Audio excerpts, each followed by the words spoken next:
Voici quelques raisons pour lesquelles Korra est aussi détestée dans son œuvre. Elle a causé la zizanie dans son groupe parce qu'elle ne pouvait pas s'empêcher d'avoir des sentiments pour tout le monde. Ici, on la voit en train de s'expliquer avec Mako sur leur relation qui est plus qu'amicale et elle finit par l'embrasser, alors qu'elle venait de sortir d'un date avec son petit frère. Et le pauvre Bolin qui devait assister à cette scène, je le plains. Et ce n'est pas fini, Asami qui met un terme à leur couple quand elle a appris la nouvelle, ce qui jetait encore plus d'huile sur le feu au sein du groupe. Tout ça pour qu'à la fin, elle se mette en couple avec Korra. Ah, cette histoire n'avait aucun sens. La seule bonne nouvelle, c'est que notre gars Bolin a aussi trouvé l'amour. Elle a été décrite comme l'une des plus puissantes avatars, mais nous a déçus en perdant la plupart de ses combats.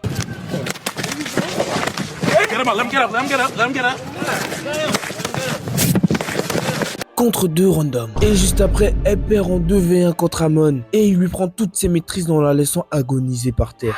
Cela fait déjà 2 défaites pour la soi-disant plus puissante avatar. Elle perdit un autre combat contre son oncle, ce qui n'avait aucun sens car elle montra être capable de se défaire de la maîtrise du sang avant, lors de son deuxième combat contre Amon. Tout ça ne s'arrange pas car elle perd ensuite contre Zahir, qui venait à peine d'avoir sa maîtrise de l'air, se lançant ensuite dans un combat en 1 contre 1 contre Kuvira alors que tout le monde lui en dissuadé, ce qui se récolta dans une défaite bien sûr car elle n'arrivait pas à finir le combat. Et en troisième partie, ces décisions qui ont mis en péril l'univers de l'avatar, comme lorsqu'elle a décidé d'ouvrir la porte vers le monde des esprits, mettant le monde en péril avec la libération de Vaatu, causant aussi indirectement la coupure de tous ses liens avec ses vies antérieures à cause de sa défaite contre Vaatu fusionnée avec Unalad. Mais malheureusement, ce n'est pas la pire erreur qu'elle ait pu faire car elle a décidé de laisser ouvert la porte vers les deux mondes, même si nous savons à quel point un esprit peut être dangereux quand il est altéré par l'énergie négative des humains.